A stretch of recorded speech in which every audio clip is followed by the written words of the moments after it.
Hey everyone, welcome back to Country Boy Guns on YouTube. Today I want to talk about the CZ P-10C. Before we get started, you're going to notice my hands look like dog crap. They've got paint and junk all over them. The wife and I are actually getting ready to move here in the next couple months or so. And we've been doing some upgrades and some stuff to the house because we want to either rent it or sell it. Sorry, that's just what you're going to have to deal with tonight on the hands. I hope it's not too distracting. But back to the gun.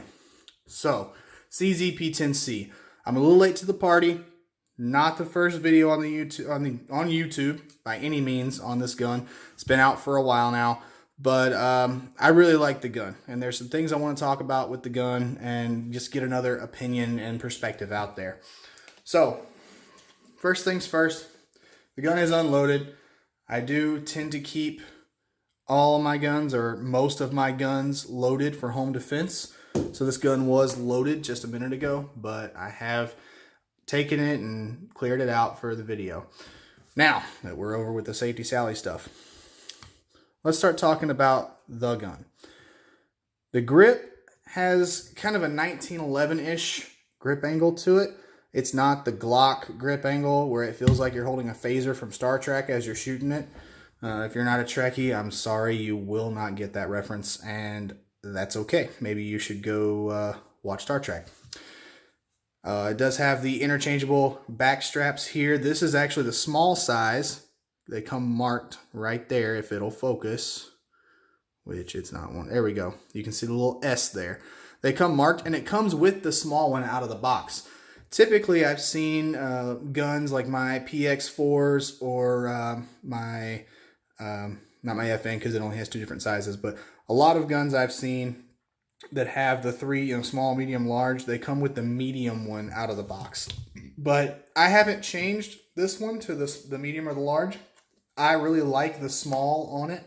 It just feels great in my hands. I have medium-ish size hands. I wear medium gloves, but typically the fingers are just a little bit too long on the tips. So I kind of have shorter, fattish fingers, which makes some manipulations kind of fun for me. It has the funneled mag well down here. It's not a race gun by any means, but it will help you get that magazine in there just a little bit quicker. The texturing on the sides of the grip is fairly mild, I'd say, mild to medium. The texturing on the back strap and the front strap, however, is very, very aggressive for a factory stipple job. A lot of people I know don't like aggressive grips on their guns. I personally do, and I stipple most, if not all, of my polymer guns. This is actually the gun that I'm carrying right now. It is loaded and hot, so we're going to be nice and careful with it, but I stippled this myself, and it's not the prettiest job in the world, but it works, and I like a really aggressive stipple job. Wet, sweaty, muddy, bloody. I don't want my guns going anywhere. So, but I haven't stippled this one, as you can see, and I've had it for a little bit over a year now. Got probably 700-800 rounds or so through it. And I don't see a need to stipple it. I may in the future, especially if this starts to wear on me. But for now, I think it works just great. Moving on up the gun a little bit. Magazine release is made out of steel, I believe. At least that's what it feels and looks like to me. And it is completely ambidextrous. So you lefties out there, hooray, spirit fingers. I think that's pretty awesome. I like that I'm seeing more and more companies do that. Not just for left-handed shooters, but for training or any kind of real-world application. If you guys don't know, statistically, one of the most common injuries in a gunfight is the hands or the arms. And it's because a lot of times people will threat focus. So if you're in a gunfight, and I hope to God you never are, but if you're in a gunfight, you're holding the gun here. And a lot of people will focus on that gun as, oh, that's the threat. That's the thing that's going to hurt me. That's the bad thing. And focusing on the threat makes it more likely to be shot. So your hands, your arms will most likely get shot in a gunfight.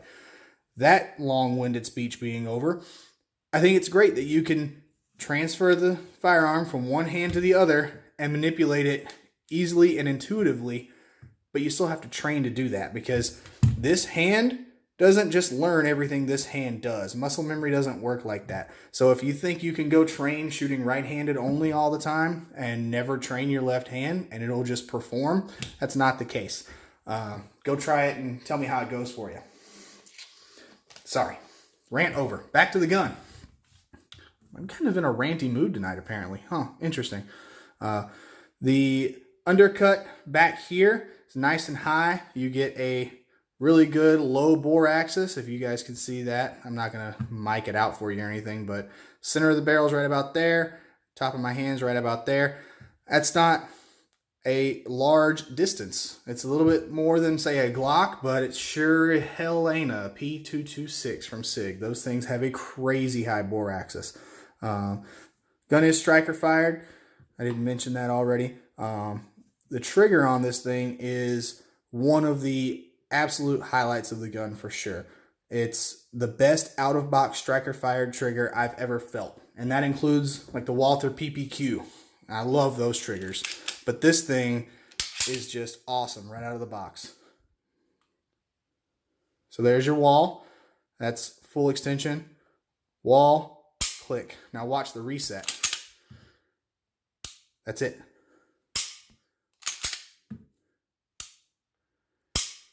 I'd say probably about somewhere between 4.5 to 5.5 pounds. Again, I don't have a trigger scale. Sorry about that, guys, but it's not a crazy heavy New York style trigger. And I like that. I think fast follow-up shots are really important, especially with a handgun and a self-defense type role. A handgun is only a tool to fight to a rifle or a shotgun. So it's underpowered relative to those things, and there are a lot of instances where people have been shot with a full mag of 45 from a 1911, and they've still been threats. It's not the greatest thing out there for self-defense, but it's what we can get away with carrying, especially in today's society, right? So fast follow-up shots, being able to put multiple rounds on target where you want them, you don't have to recover for a half second to a full second between each shot, is a good thing. And that low bore axis helps out a lot with that. Now this gun also has a fully ambi mag or slide release, and it does work from either side of the pistol. No issues there. Pretty large external extractor sitting right there. The scallops or serrations or whatever you want to call them on the slides are great. They're nice and sharp on this edge here that catches your skin from your hand when you rack it. Not sharp on this side, but you don't really need them to be. So I think that's good. It's not going to rub and hurt you as much if you don't wear a t-shirt under it and you're carrying it inside the waistband. Metal 3-dot white night sights, or not night sights, I'm sorry. I said that in the last take of this video too. They're not night sights. There are night sight options out there aftermarket, and I prefer night sights on a gun, but at least these are made out of metal. Back one rear sight dovetails in with a set screw to hold it in place, and the front sight slides into a groove with a set screw as well. The rear sight does have this nice little ledge on it, so you can catch it on a belt or holster or, I don't know, your mom's purse, whatever the case may be, to do a one-handed manipulation, which, as we've already discussed, one-handed stuff can be important. The barrel itself, here, let's just go ahead and do a takedown real quick of the gun. So again, it's unloaded. The way you take this thing apart is make sure it's unloaded, point in a safe direction, pull the trigger, and the trigger does stay back when it's been pulled like a Glock. So if you look at a Glock versus an M&P, fun fact, the M&P trigger will go back forward even after you've dry fired it. The Glock trigger, the P-10C trigger, some other ones will not, just the way it's designed.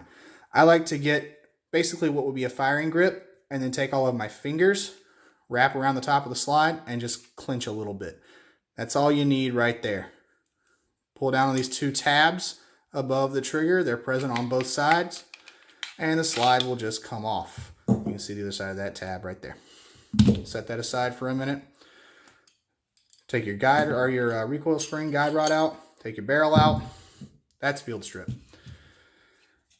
Looking at the inside of the frame here, you've got the nice steel rails that the slide rides on in the front and the back. And something you'll notice if you didn't already, if you're familiar with CZs like the 75 and the P07, the P09, typically CZ will invert their slide rails. So this is what you see on most Browning tilting barrel style semi-automatic pistols these days. CZ will actually cut their slides, instead of cutting them on the inside, like that groove there, if it'll focus, you can see that groove at the bottom. They will actually cut that on the outside of the slide.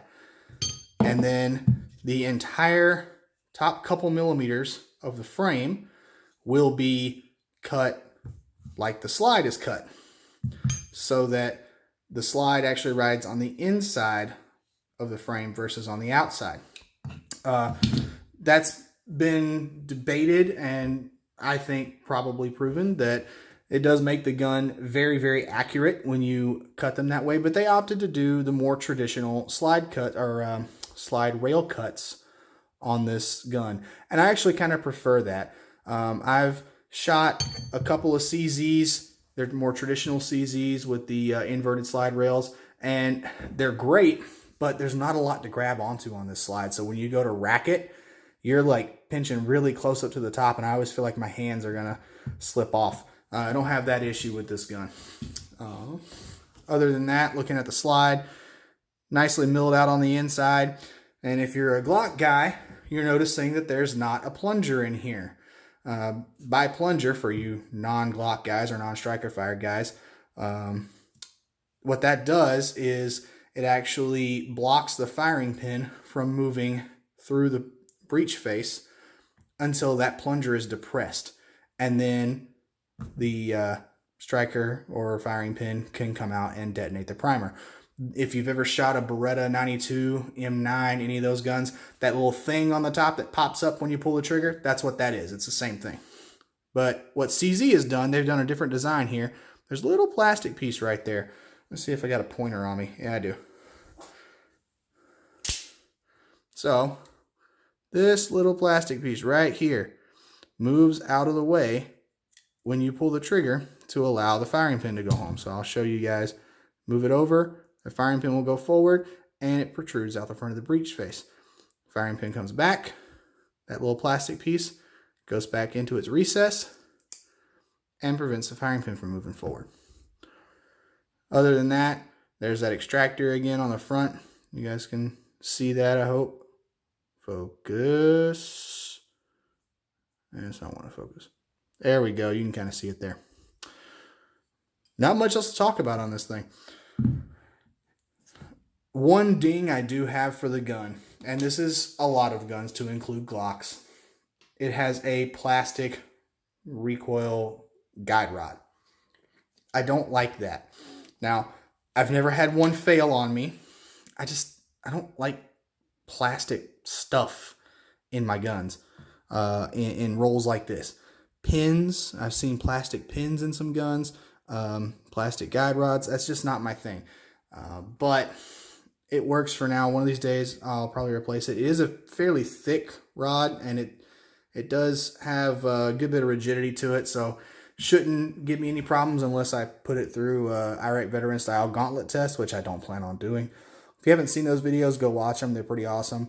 They actually did that to a Glock. They put a full auto sear in it, and they ended up melting the guide rod out of the Glock. And if I'm not mistaken, the gun still worked after they did break the guide rod. So, fun fact. Anyway, and while I'm on the subject, I could be wrong about that. The gun may not have worked after they broke it. I'm always subject to be wrong. I do not claim to be perfect or always correct or to know everything. So if I'm ever wrong about something or I miss something, please just let me know. Be nice about it. We're all human. We all make mistakes. And I will try to go back and annotate where I was wrong. Moving on to the barrel. We've got some pretty thick locking lugs down here. Most guns, most semi-automatic guns, do not have locking lugs that thick. Just by way of comparison, I'll unload and field strip the gun that I'm carrying right now.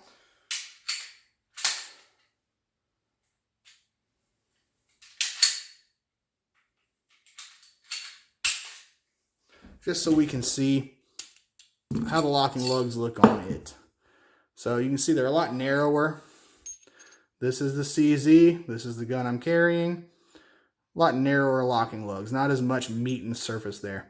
I've never had locking lugs on a gun break on me either, but you know, more material there. It's a high stress point, not the worst idea in the world, in my opinion. That's all it is. You've got a nice, generous feed ramp there. It's not polished, but I haven't had any issues with this gun feeding on me. Relatively thick profile barrel, which means it'll absorb a lot of heat and put a lot of rounds through it before it starts to let that heat travel through the gun. Let me get some of these non-CZ parts out of my way here before I get them mixed up on camera. That'd be embarrassing. Nothing else to say else about Field Strip. It does have a light rail right here. It's got a 1 slot, so you can put something like a TLR1 HL, which is my preferred carry or preferred pistol light for that matter. That's what I keep on the Glocks that I carry every day. But if you're a Surefire guy or a Enforce guy or whatever, you can make that work too. No issues there. Let's go ahead and do reassembly. So to reassemble the gun, take the barrel with the bullet delivery end pointed that way with the slide, that big hole in the front right there. Just slide it in, make sure your locking lugs are facing up, and drop it into its little slot. Take your recoil spring. And if you guys have a Glock, I'm sorry, because this is exactly the same, both the assembly and disassembly. A lot of guns are like that, but for people who may be new to guns or they're trying to figure out what gun they want to buy for their first gun, I figure I'll go through the whole thing and make it a little bit more in-depth. Then you take your slide rails at the back, your rails in your frame at the front, line them up, just like so. Pull all the way to the rear, and guns back together. So there you have it. If I didn't already say, this gun does have a 15 round magazine, and earlier P-07 and P-09 magazines are the same profile. It's actually the same magazine body as these. However, what you want to look for if you get one of these and you're looking for magazines for it, especially if you want mags that hold more ammo than 15 rounds, you want to look for that square hole. That is actually your magazine catch. It does have these 2 cuts, and you would think that that would be your mag catch on this pistol, but it's not. Because of the ambi magazine release, it has this little piece up on the inside that rotates in and out of that rectangle. Now, newer P-10s, if you guys follow the gun at all, you'll know that they've released a version that has optic cuts on the slide from the factory.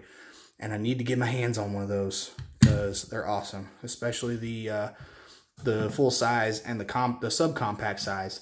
I'm a big fan of having sets. I have a Glock 17, a Glock 19, a Glock 26. I have a Beretta PX4 9mm in all 3 sizes. I don't know. I just like doing that. But aside from that, there is one issue I wanted to discuss with this gun. And I don't think it's a fault of CZ. I don't think it's a fault of anybody. I think it's just something that happens. Anytime a new design comes out, you've seen it. We've heard about it. The P365 from SIG has had some teething problems. Lots of guns, lots of great guns have had lots of little gremlins that crept out in the first couple runs or so. But at this thing, I got about 400 rounds or so into shooting it. And this was before I started the channel. And all of a sudden, for whatever reason, I still don't know why, it would fail to go into battery on me. It would be about that far out of battery, just in the middle of the magazine. And it would do it 1 to 2 times per magazine. So it was a really common occurrence. And I'm looking at this going, oh, I can't trust this gun for self-defense. I can't trust it for home defense, for carry, for anything. And it's a pain at the range. So I contacted Tim over at the Military Arms channel because I knew he had had some experience with these guns and he really liked them, and I just wanted to know if he had heard of that issue. And he wrote me back and he told me that he had never seen it personally in any of his guns, but that he had heard about the issue from other people who he knew and trusted, that it was a known problem with CZ. And so I just contacted them and said, hey, my gun's having some failures to go into battery. They sent me a return label. I sent it back. They worked on it, sent my gun back to me, and it's worked flawlessly ever since then. I haven't had any issues with it. I have carried this gun before, and I trust it at this point. So, moral of the story there is, if you guys have a problem with a gun, and it's a gun whose manufacturer still exists, contact them first. Even if the gun's out of warranty because you're not the original owner or whatever the case may be, my recommendation is to give them the opportunity to fix it first. Turns out the problem was this back slide plate was not manufactured to spec, so they just replaced that. I think they did some other minor stuff to the interior of the gun, and it works just fine. Aside from that, let's talk about some accessories for the gun. Now, in my opinion, what I need for this gun, what I want for this gun, I should say, is a good holster, a light, something like the new TLR7 or TLR8 from Streamlight would be perfect, and night sights. I'm a big fan of night sights on my carry guns, especially if it's going to be a carry/bedside gun, because that gives me the confidence and the knowledge that when I look over at night, those little green eyes are glowing back at me, and makes me sleep all warm and fuzzy. Also, I have a German Shepherd who sleeps next to my bed, so I don't really worry about too much. I kind of sleep pretty good at night. Anyway, I have seen some flat face triggers for these guns that are made out of metal instead of polymer. I think that'd be kind of cool to have. I do like it when triggers are set a little bit further back to reach, just again because I have slightly short fingers and I don't really want to have to adjust my grip around to be able to reach the trigger, or the trigger safety in this case. I've seen threaded barrels for the guns. I've seen a compensator for the gun. I've seen companies who do milling on the slides for optics. All of that sounds great to me, and it's all stuff I'd really like to look into and invest in, but just haven't had the money or the time to do it yet. You guys will find out if you keep watching the channel that I'm a big fan of modifying guns. I'm never really satisfied with a gun as it comes out of box. I like projects. I like to tinker and see what I can do with my guns to make them more unique or personalized or just cool. I understand that guns are tools and you should be able to use the most basic of guns. I absolutely 100% agree with that. But at the same time, if I can do something to my gun that makes it feel better to me or makes me more comfortable using it, then I'm going to do that if I have the money and the capability to do it. So I think that wraps up about everything I wanted to say about the gun. Overall, I like it. It's great. I've recommended it to several people. I've gotten a couple of people to actually purchase the guns because either they shot mine and they thought it was amazing and they had to have one, or just me talking about the gun and they were already on the fence about wanting to get a new gun in this category, mid-size-ish double stack 9mm striker fired. So great gun. If you don't have one and you know someone who does, or you can go rent one at the range, take it out for a spin, see what you think about it. If you guys have any questions or anything that you'd like me to talk about, please put that down in the comments below and I will get to that as soon as I can. I'll get you an answer, or I will let you know if I can review something specific that you'd like. Until next time, guys, take care, roll tide, have a good one.